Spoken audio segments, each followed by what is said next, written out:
Hello. This is a follow-up video. This is the second video out of three. We had an earlier video which discusses the protocol system that's developed in this hardware interfacing and control protocol book for controlling hardware with the exact same firmware, one firmware program uploaded to the hardware and then never changed again, but using different software, we were able to, using RobotBASIC, we were able to create different programs like this one. And we have, if you remember, we had this one, if you've watched the other video. And we had this one, which is an overall tester for every aspect of the system. Now, this video, we're going to talk about two more aspects of the protocol that is a powerful feature of the protocol, and that is error tolerance and communication drop, as well as communication over the internet.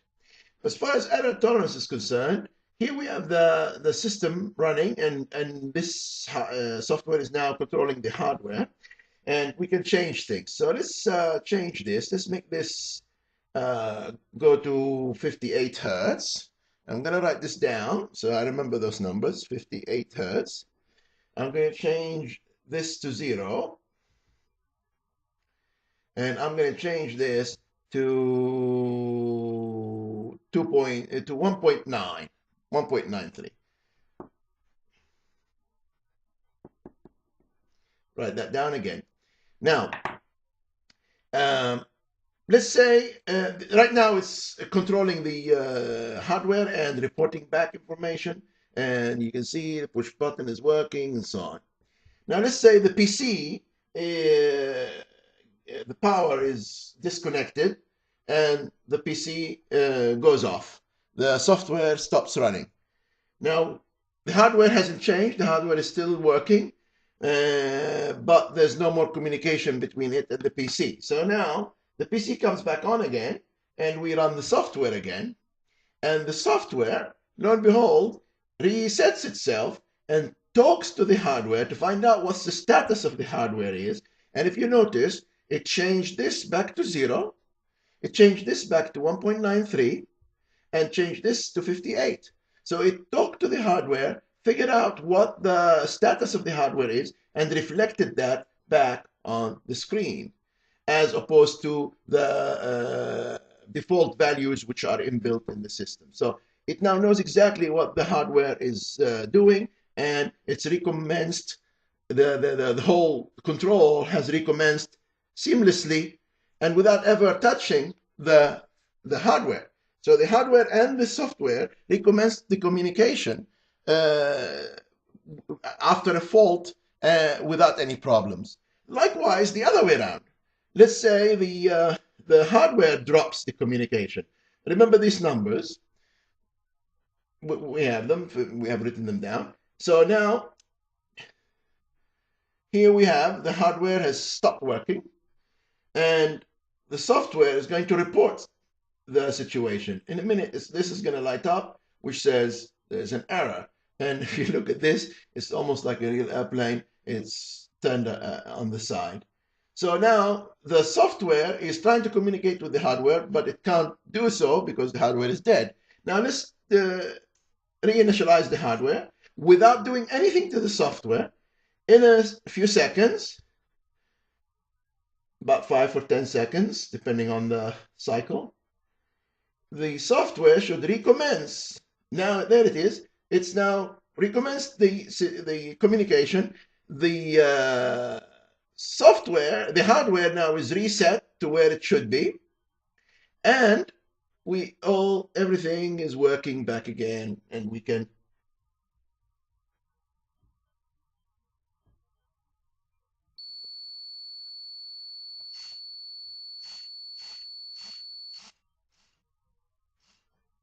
and so on. Okay, so everything is working fine, and that's the power of this protocol.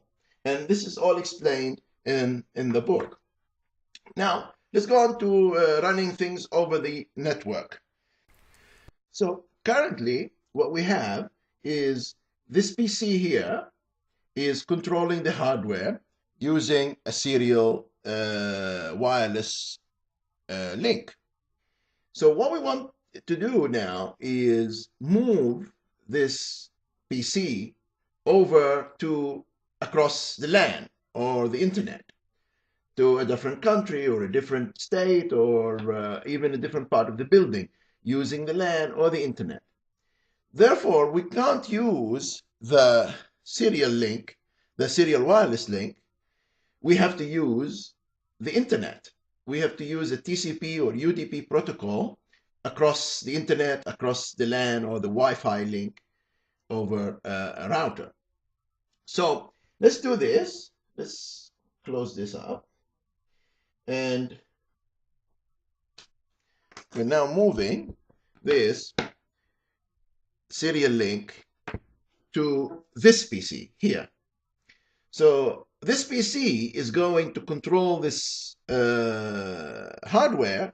This hardware now will be controlled by this PC, but not according to a software running on this PC. Rather, according to a software running on the PC across the LAN. And it will need, the PC across the LAN, of course, will now need different software. And this different software is basically a slight modification to be able to run across the TCP protocol or across the LAN instead of using a Wi-Fi link, a serial wireless link. So it's using the LAN now. So what's going to do is going to send all the commands that previously were being sent across the wireless link are going to go across the LAN and come over to this PC. So across the LAN, this is going to tell this PC what to do, but this PC, all it will do is relay that commands to the hardware.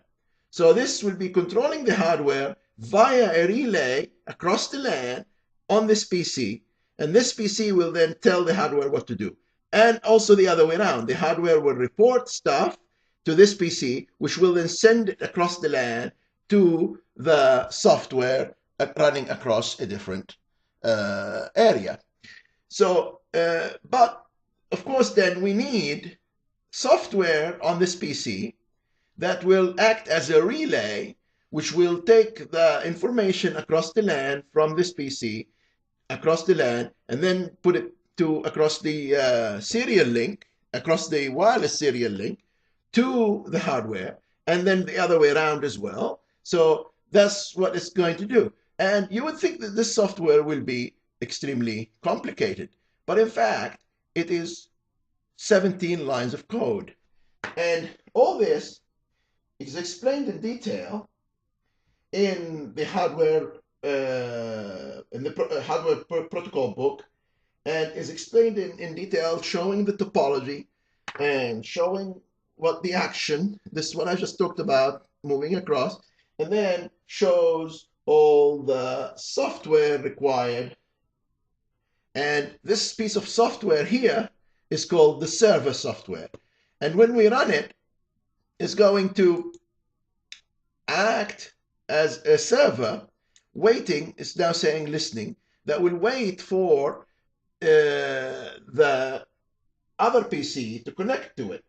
So the other PC now is going to connect to it. And if you notice, it's connected, and it's now saying the status is receiving bytes, sending bytes, receiving bytes, sending bytes. In other words, the connection is happening now. This is now relaying and going back and forth between the two.